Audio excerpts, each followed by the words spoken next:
She told my aunt, "Hey, your daughter seems very energetic. Is she always like this?" And she was like, "Yeah, she actually has ADHD. And I used to have her medicated, but I didn't like the way it was making her feel, so I took her off of it." And then my mom, casually out of nowhere, was just like, "Oh, Kevin was supposed to be on meds too when he was a kid." And so I just turned to her and I was like, "What?" She was like, "Yeah, you have ADHD, the same as her. You were very much like her when you were younger." From the Understood Podcast Network, this is ADHD Aha, a podcast where people share the moment when it finally clicked that they, or someone they know, has ADHD. My name is Laura Key. I'm the editorial director here at Understood. And as someone who's had my own ADHD aha moment, I'll be your host. I'm here today with Kevin Lamb. Kevin is a 23-year-old general contractor who lives in South Central Los Angeles. Hi, Kevin. Hello. Thank you for having me. South Central in the house. Love the energy. Thank you. I have to hear it again. I have to hear you talk about when you found out that you had ADHD. I have this cousin who is 9 years old, 8 years old, and I had never met her in my life. And my mom had just recently came into contact with her sister, and we went to a city walk, Universal City Walk here in Los Angeles. And my mom made the comment where she told my aunt, "Hey, your daughter seems very energetic. Is she always like this?" And she was like, "Yeah, she is always like this. She actually has ADHD. And I used to have her medicated, but I didn't like the way it was making her feel, so I took her off of it." And I was like, "Oh, interesting." In my head, I just happened to be there for the conversation. So I was like, "Oh, interesting, cool." And then my mom, I don't know, we're just like, if it's not a big deal, she was just like, "Oh yeah, Kevin too. He was supposed to be on that." And I looked at her and I was like, "What?" What? How are you going to drop that so casually on me? How can you just say, "Oh yeah, Kevin was supposed to be medicated too, but I never did it."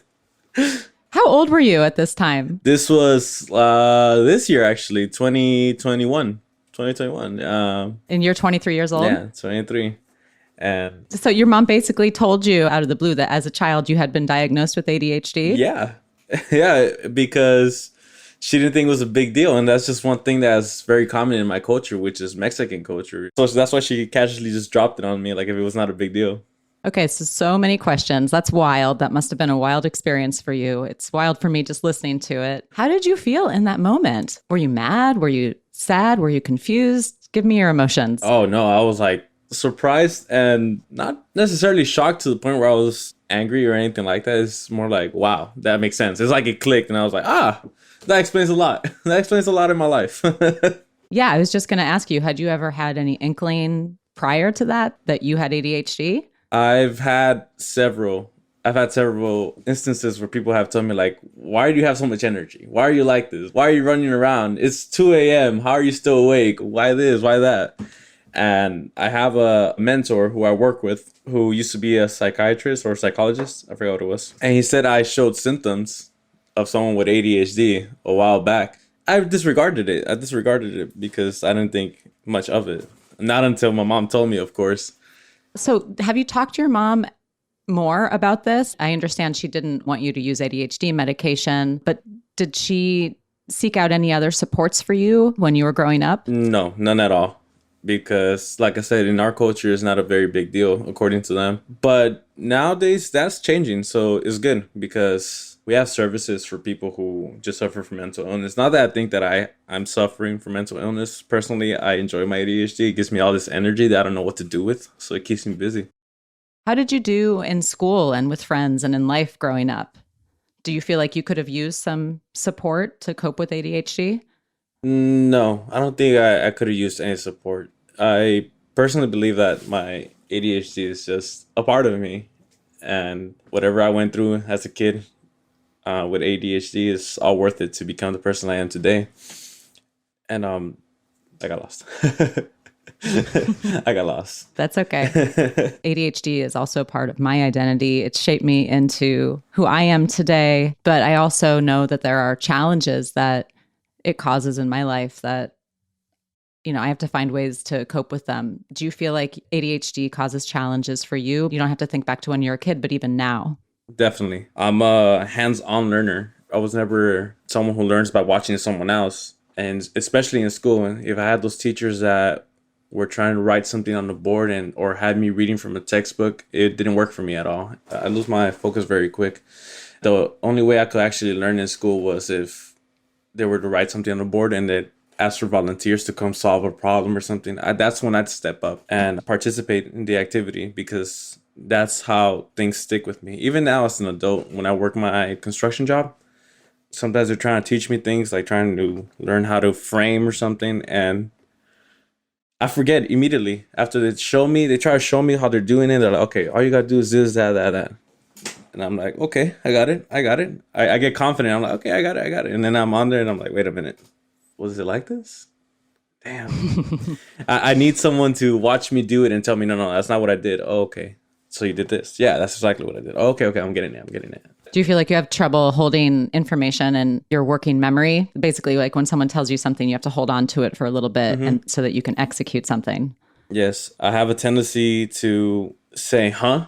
After somebody tells me something, because I'm giving my brain time to catch up to what they just said. Like when asking your question, I'd be like, I'm sorry, what was that? And then while you're repeating it, although I've already heard it, I'm thinking about what I'm going to say. I'm just buying time for myself. That is a small way of coping, good for you. In a small way, like you're advocating for yourself by saying, can you repeat that? Yeah. The other option is you just keep going and you don't actually, answer the question that was posed. You just laugh, right? And you pretend that you heard what they said. Like, yeah. Do you do that a lot? Sometimes. Unfortunately, yeah, sometimes. But my girlfriend calls me out on it all the time. It can be pretty endearing too. You seem like you're someone, you have a great sense of humor, right? You have a pretty energetic personality. Oh, yeah. Do you think that any of that is related to your ADHD? Of course. No one else can match me when it comes to energy. In my family, at the very least. Nobody else can really match me in energy. It takes a lot for me to get really exhausted. So I find myself doing more things even after I've done something. Like I just can't stay still. I can get released from work early and I get home. I cannot sit in my bed or sit watching TV for too long because I'll get pretty sad.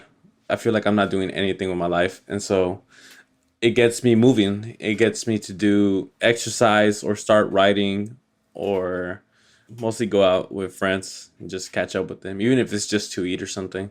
Sounds like you get restless.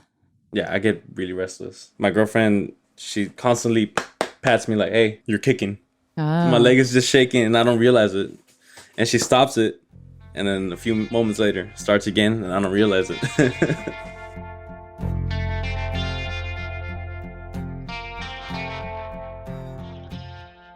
You said earlier that your mom and your dad were like, it's just not a big deal, right? Mm-hmm. Do you think it's a big deal to have ADHD? To a certain extent, I think it's a big deal.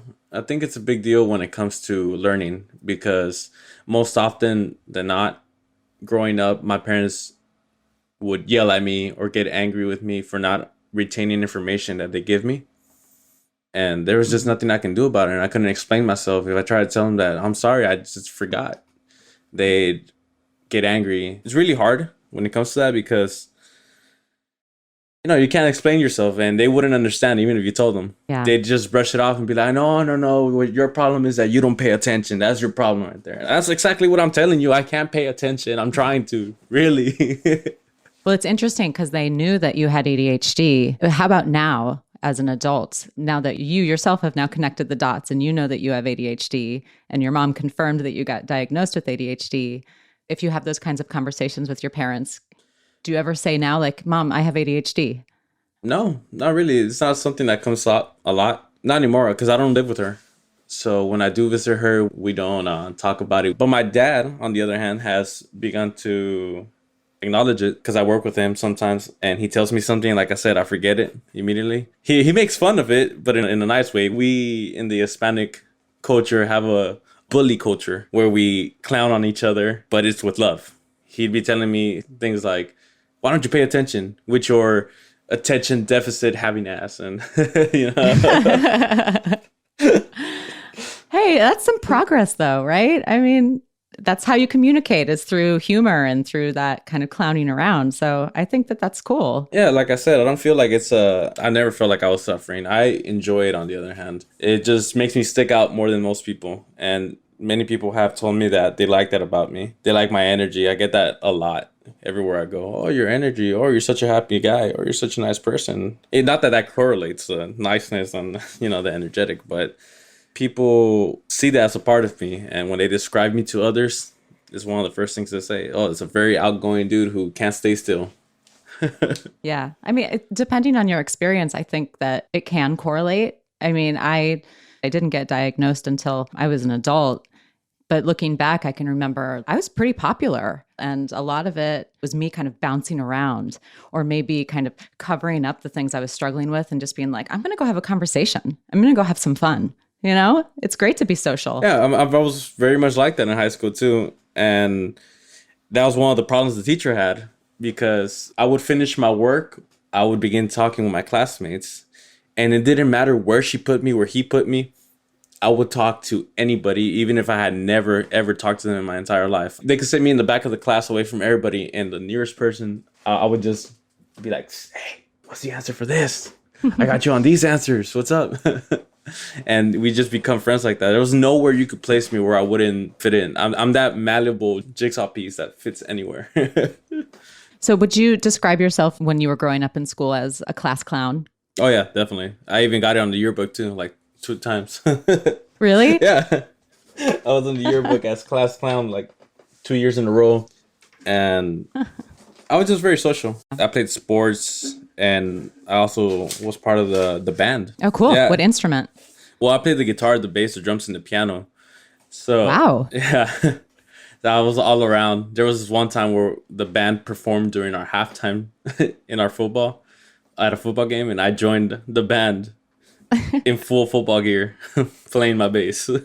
That is so cool. That's so much fun. Wow, boundless energy. Anywhere I went, really, I'd have a good time anywhere. I bet people love to be around you then. Yeah. Some people, it also gets me in trouble. My ADHD brain can get me into trouble sometimes because my mouth races at 100 miles per hour while my brain is at 10. And I end up saying things that I don't necessarily think of. I could offend someone or hurt someone, disregard others accidentally without really taking into consideration what they're telling me. So it's not all fun and games when it comes to ADHD. It's also a problem with keeping communications with people. Yeah, I've gotten in trouble plenty of times because I run my mouth and then, did you just hear what you just told me? Yeah? Mm-hmm. Yeah. You told me this.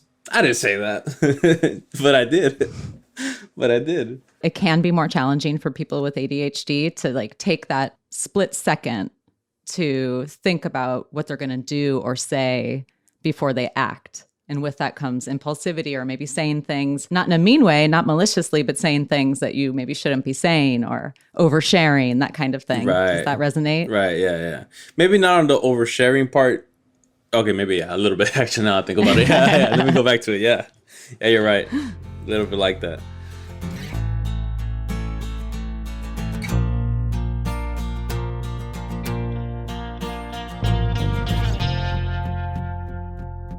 So remind me, what do you do for work? I do construction and handyman work, which is anything from plumbing, electricity, anything that you may need around the house. Do you like your work? No. Yes and no. Yes and no. I'll say yes and no because I'm learning skills that I'm going to apply later on in my life once I have my own home and I get to save that money. And that's the bright side to that. It's just not something I enjoy. I hate math, and most times you're with a measuring tape adding things or subtracting things, and that's just not for me. I don't like the technical aspect of this. I like the building and all that, but figuring out measurements and all that, it's not for me. I'm very slow for that too. Just yesterday I had a run-in with my uncle because he was trying to explain something to me regarding numbers with a measuring tape, and I was like, okay, but I do it this way and this way works for me. He's like, no, but you're doing it slower. Yeah, because if I try it your way, I'm gonna do it wrong. It's better slow and correctly than doing it fast and wrong, or else I'm just gonna be wasting my time because I'm gonna have to do it again and again. That's actually a great coping mechanism as well, to know that you need to slow down to do something right. That's actually a skill I acquired last year, where I just told myself I was gonna take my time. If they're gonna get angry regardless, I might as well let them get angry for me taking it slow rather than me messing it up. So yeah, That seems wise. Yeah, the outcome is Yeah. going to be the same at the end. You're still going to get angry, so I might as well do it right. How did you get into this line of work? It's been in the family for a long time. I'm a writer and an actor. So when you're chasing a career doing that, you need as much flexibility as you can, but you also need to pay the bills. So I'm blessed with that because I know a lot of people in the industry where they can barely make the time. They got to choose between paying the bills or, chasing the career.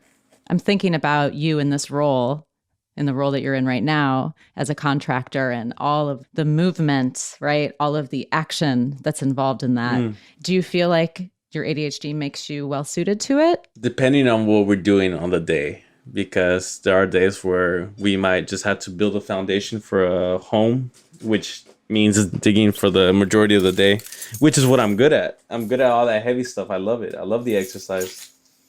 But when you're getting to the technical aspect of figuring out lengths of cables or something or wood, no, definitely not for me. I'd write down the measurements. Okay, were they? Oh yeah, that's right. Okay, yeah. What is it about writing that draws you in? I have an active brain. I just don't know what to do with it. Even if there are ideas that come into my head for a brief second, I need to put them somewhere so I can see, okay, I don't know why I would write that, but cool, I guess it works. Yeah, I'll figure it out. And it's just a way to get my creative juices flowing too, to exhaust my brain, because most often than not, I get really exhausted writing, staying up late, letting this story flow from my brain into the computer. And I get a really good night's sleep. When I'm in my mode, nothing can distract me. You can call me and I'll throw my phone away because I'm just in my mode. Don't distract me. This is me right now. It's always been like that. I'm either too focused on one thing or I try to focus on several things and it just doesn't work out. Hyperfocus can be related to ADHD too. Did you know that? No, I didn't know that. I think some people would describe it as one of the cooler symptoms of ADHD, because ADHD can make it really hard to focus on things that you're not interested in, right? So you get super distracted if you're like doing your measurements, for example, that you're not interested in. But if you're doing something that you're really passionate about and really driven to do, you can get so in the zone that it can make it hard to shift your focus away from it. You can leverage that, Mm-hmm. That's actually, you explained a lot of things to me just now. Yeah. You just made me realize a whole bunch of things. Are you distracted right now? And I'd say this just so in case anybody listening is hearing sounds, and it's totally fine, Kevin, because I'm shaking my legs right now as I'm interviewing, but Kevin's kind of moving around in his chair, kind of fiddling with things a little bit. Are you distracted right now or no? My cousin has this stress ball and it's one of those squishy ones. And it was on the floor. I just went for it. I was like, okay, let me pick it up real quick. See, you are coping in ways left and right. You don't even realize it, Kevin. Really? Yeah, that's a fidget. That's a sensory tool. It can be really helpful for people with ADHD. I use them so that you can keep yourself focused when you can kind of transport that energy into another object in a way. I didn't know that. Yeah, before coming into this interview, I was going to bring the dog in so I could have him on my lap. just to distract myself. But no. I would have no objection to that. The only reason I don't have my dog in here is because she's really loud. But yes, to answer your question, yes, I'm a little fidgety. I'm not necessarily distracted because I am listening to what you're saying, but I am looking around everywhere just to see other things. It's something that my girlfriend tells me too, because we're in a long distance. She's in the Netherlands right now. She's Dutch. And we FaceTime a lot. And she's always telling me, "What are you doing?" I'm like, "Oh, I was looking at the TV a little bit." She's like, "Why don't you pay attention to me?" I know, I'm trying to. Relax. Relax. There. I'm trying to. She's getting used to my bully culture as well. She's met my family and she knows how we work. And so she makes fun of me sometimes. Hey, sounds like she's fitting in. Yeah. Good for her. She's great. She's great. She's actually one of the people that started to push me to realize that I have ADHD. She's a very strong advocate for mental health. And she actually did the research for me when I told her that my mom told me I had ADHD. I never thought about doing any research. I was like, oh, I have ADHD? Whatever. I was doing fine my entire life with it. Nothing's going to change. I've noticed something as I've been talking with you, Kevin, and it's that I hear you using the term mental illness. And even before you said mental, and then you stopped, and then you corrected yourself and you said ADHD. Nothing you're saying is inaccurate. Technically, yes, ADHD is classified as a diagnosis, as a mental illness. But that term carries a lot of stigma and weight, right? Yeah. Which is why I'm trying to find the actual word to use, because it's not like I said, I don't feel like it's an illness at all. There's a part of me, and I'm happy to have had it. It makes me stand out, like I said. It's that gray spot in between illness and condition or whatever you want to call it. I just don't know the word for it. And listen, you call it whatever works for you. You know, it's how you identify. The way I like to think about it is ADHD is truly, it's your brain is wired slightly differently than other people's, which makes it hard to sometimes regulate your behavior or your impulses, your focus, etc. It's nothing that is your fault, number one. And I would like to think it's nothing to be ashamed of. I'm not ashamed. I agree with you. I'm not ashamed at all. Yeah, there are challenges related to ADHD, like controlling your impulses, self-control, but also the strengths and the cool things that can be related to ADHD. Like, look at how that made you so social. You know, there's excitement about you. I'm excited talking to you. You're fun to talk to. Thank you. Yeah. And, you know, that's not 100% related to ADHD, but it's related to your experience with ADHD. Yeah. I've had more good experiences than bad when it comes to having this and just being myself. I have one last question for you. Say you have kids and you discover that your child has ADHD. Your child gets evaluated and gets diagnosed. Are you going to tell your child? No. I'm going to let them figure it out for themselves. Why do you say that? It's funner. Oh my God. I don't know. I guess I just have to be in the moment to see if I would or not. If the child expresses having a problem with themselves, if they were to tell me like they're really concerned about why they're like this, of course I would tell them. I tell them what we are, what we have. But I didn't find out until now. And I like to think I turned out fine so far. I've been fine. I think you turned out just fine. Your child reaches out to you and says that they're struggling, and then you share, then that's a great answer. And here you are on a podcast sharing your experience with ADHD that other people will listen to and will learn from. And maybe it won't be your kids. Maybe not, but other people. But if this helps out somebody, you're not alone. We're all hyperactive here. And it's good. It's not bad. Don't let anybody tell you this is bad. And if they tell you it's bad, make it good. I don't know. I don't know if is optimism a side effect of this? So actually, some experts would talk about over-optimism as being related, not a symptom, but sometimes maybe a result of having ADHD, right? Not thinking everything through, not planning ahead. I tend to be very, very optimistic, and my girlfriend can be pessimistic sometimes, and she overthinks things, and I'm over here like, we'll be fine. Don't worry. Whatever happens, we're still going to be fine. All right. It's not a big deal. Relax. Come on, let's watch some TV. And there's nothing wrong with that. Kevin, it has been so much fun to talk with you today. You have such great energy. I love your perspective on life. Thanks so much for being here. Thank you very much. And thank you for having me. I mean, I didn't realize the time flew by. It was fun.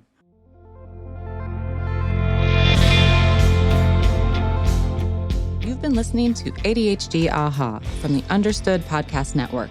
You can listen and subscribe to ADHD Aha on Apple, Spotify, or anywhere you get your podcasts. And if you like what you heard today, tell someone about the show. We rely on listeners like you to reach and support more people. And if you want to share your own aha moment, email us at adhdaha@understood.org. I'd love to hear from you. You can go to u.org/ADHDAha to find details on each episode and related resources. That's the letter U as in understood.org/ADHDAha. Understood is a nonprofit and social impact organization. We have no affiliation with pharmaceutical companies. Learn more at understood.org/mission.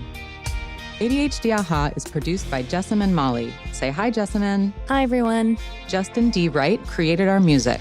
Seth Melnick and Brianna Berry are our production directors. Scott Koshier is our creative director. And I'm your host, Laura Key, editorial director at Understood. Thanks so much for listening.